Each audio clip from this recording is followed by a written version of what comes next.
গতকালকে পার্লামেন্টে আপনারা দেখেছেন এই নিয়ে কথা হয়েছে, বিরোধী দল কথা বলেছে, সরকারের পক্ষ থেকে 300 বিধিতে বিবৃতি দেওয়া হয়েছে।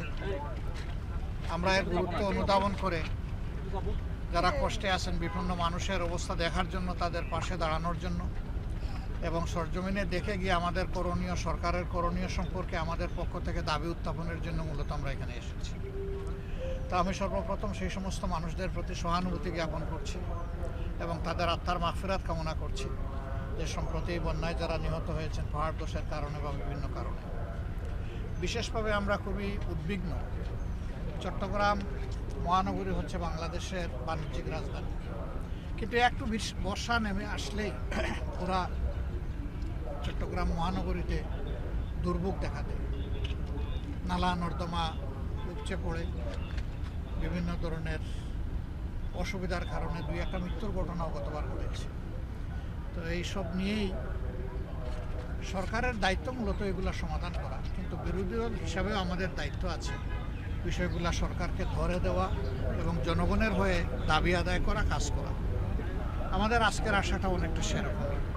আমরা ইনশাল্লাহ এখান থেকে বাঁশখালী যাচ্ছি, বাঁশখালীর থেকে ফেরার পথে আমরা লোহাগাড়া এবং সাতকাঠি আমরা চেষ্টা করব।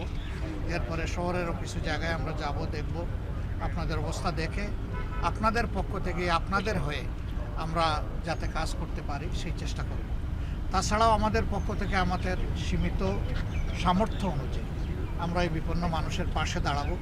বিশেষ করে নিহত পরিবারগুলোর পাশে আমরা কিভাবে দাঁড়াতে পারি সেটা আমরা চিন্তা করছি এবং বন্যায় ক্ষতিগ্রস্ত এলাকায়ও যতটুকু পারি আমাদের পক্ষ থেকে দলীয় অবস্থান থেকে আমরা ত্রাণ কার্যক্রম পরিচালনার জন্য আমাদের সংশ্লিষ্ট সকল সংগঠনকে আমরা নির্দেশ দিয়েছি এবং কেন্দ্র থেকে আমরা এটা সমন্বয় করছি।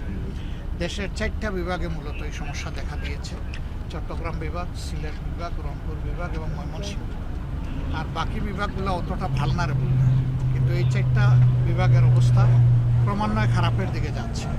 তবে রংপুর বিভাগ বেশি হুমকিতে পড়বে যদি তিস্তার ওই দিক থেকে বাঁধ সব খুলে দেওয়া হয়, তাহলে যেটা প্রত্যেক বছরই হয়, এটা দুঃখ হয়ে আছে, সেই ঝামেলাটা দেখা দেবে।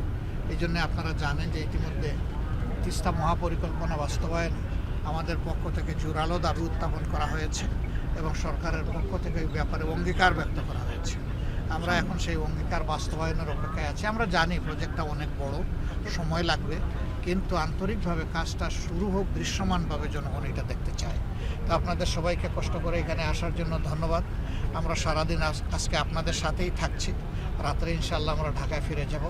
সেই পর্যন্ত আপনারা ভালো থাকবেন, আমাদেরকে সহযোগিতা করবেন, জনগণের কথাগুলো মানুষের কাছে পৌঁছায় দেবেন।